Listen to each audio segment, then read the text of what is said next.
Here I've got Nokia 5.1 and let me show you how to add picture to a contact on the following device.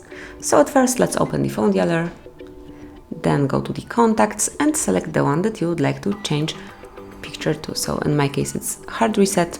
Now click on the pen icon, which is for edit, and click on the camera icon to add a picture. And as you can see, now you can either take a photo or choose one from your gallery. So I will pick choose photo, one from the camera photos, and let me pick, for example, this one. You can also personalize it here, so you can make it bigger, smaller. You can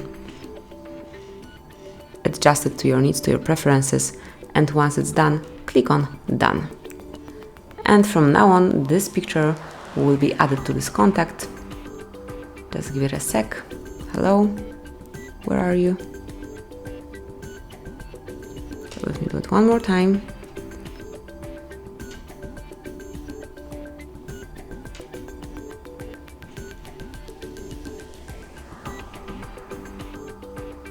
And that's it. As you can see, now it's here. You just have to click on save to upload the changes. And from now on, this picture will be connected with this contact, and anytime it will call you, you will see this cover picture. So that's all. This is how you can change picture, how to add a picture to your contact. Thank you for watching. Please subscribe our channel and leave the thumbs up.